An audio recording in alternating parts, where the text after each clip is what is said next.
Observe कर सकते हैं अगर बॉडी से इलेक्ट्रॉन चले जाएं, क्योंकि इतना कम मास है। तो अब चार्ज क्या है? चार्ज को लेकर स्टूडेंट के माइंड में एक मिसकंसेप्शन है, पहले उसे समझो। जैसे सोडियम है, सभी जानते हो, इसके आउटर मोस्ट शेल में कितने इलेक्ट्रॉन होते हैं? पहले 2 क्लास जाएंगे बेसिक बनाने में, ये ध्यान रखना। तो इसलिए हर चीज को समझते रहना, फिर यही सब आगे के चैप्टर बन जाएगा। सोडियम को जानते हो आप लोग, इसके आउटर मोस्ट शेल में 1 इलेक्ट्रॉन है, अगर ये अपना 1 इलेक्ट्रॉन लूज कर देता है तो इसके पास Na+ हो जाता है। तो स्टूडेंट ये सोचता है कि ये चार्ज होता है, उसको ये फीलिंग आती है, क्योंकि हम ही तो बोलते हैं कि सोडियम आयन बन गया और पॉजिटिव चार्ज आ गया। बट ध्यान रखना कि ये चार्ज नहीं है, ये कैसा है? चार्ज्ड।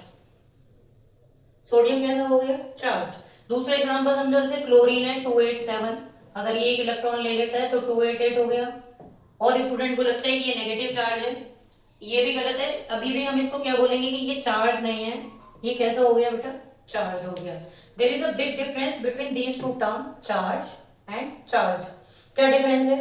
चार्ज वाले टर्म को आप बहुत पहले से जानते हो कि अगर कोई बॉडी इलेक्ट्रॉन को लूज करे तो पॉजिटिवली चार्ज होगी, अगर कोई बॉडी इलेक्ट्रॉन को गेन करे तो नेगेटिवली चार्ज होगी। यही होता है, यही होता है। तो ये सब चार्ज हैं, तो फिर चार्ज क्या है? फिर से क्वेश्चन आ गया, अब ध्यान दो। जैसे कि मैंने आपको बात की कि एक ऑब्जेक्ट, आप चाहे उसको देख पाते हो या नहीं देख पाते हो, उसके पास 100% कुछ ना कुछ मास होगा। तो आप ये तो मानते हो कि ऑब्जेक्ट किससे बनती है? नाम बताओ। ऑब्जेक्ट किससे बनती है? एटम से।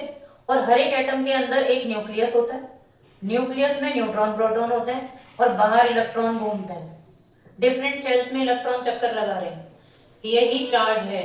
ध्यान से सुनना, एक एटम के अंदर उसके न्यूक्लियस में प्रोटॉन, न्यूट्रॉन और बाहर घूमने वाले इलेक्ट्रॉन, उन्हीं को क्या बोला जाता है? चार्ज। फिर ये तो एटम तो न्यूट्रल होता है, बोलो, एटम तो न्यूट्रल है, तो फिर उसके पास चार्ज कहां से आया? क्योंकि जो जितना इसके पास पॉजिटिव है उतना ही इसके पास क्या होता है? नेगेटिव, क्योंकि न्यूट्रॉन के पास तो कोई चार्ज ही नहीं होता। प्रोटॉन का पॉजिटिव और इलेक्ट्रॉन का नेगेटिव दोनों इक्वल होकर एटम को न्यूट्रल बनाते हैं, बट इन्हीं को क्या बोलते हैं? चार्ज बोलते हैं। तो क्या कोई ऐसा ऑब्जेक्ट इमेजिन कर सकते हो जो बिना एटम के हो? बोलो। तो फिर जब एटम होगा तो उसके अंदर 100% क्या होगा? चार्ज।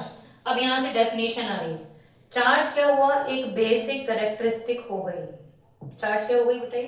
बेसिक कैरेक्टरिस्टिक, एक इंट्रिंसिक कैरेक्टरिस्टिक जो हर एक पार्टिकल के पास होगी, हर एक एटम के पास होगी। क्या करता है चार्ज?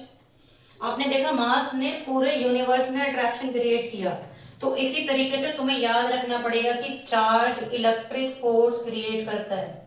बताओ क्या बोला मैंने? चार्ज क्या क्रिएट करता है? Electric force.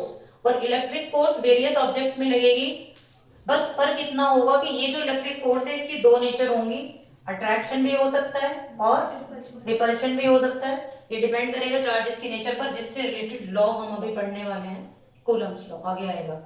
बट मुझे ये बता दो पहले कि आपके दिमाग में चार्ज का कंसेप्ट क्लियर होगा, क्योंकि जब आप मुझसे समझ लो तो फिर आपसे कोई पूछे या मैं ही पूछूं तो आप मुझे बता पाओ।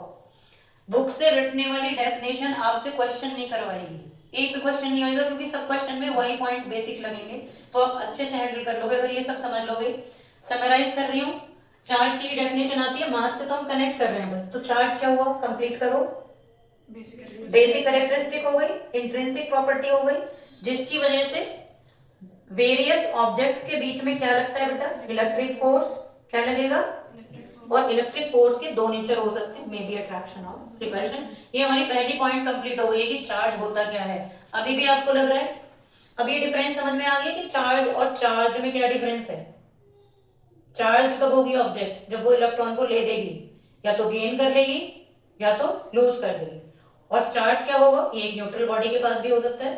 फिर मैं आप ही लोगों से पूछूंगी कि क्वेश्चन करते हो, जितना प्लस उतना माइनस, न्यूट्रल। तो न्यूट्रल का मतलब क्या? कोई चार्ज नहीं है उसके पास?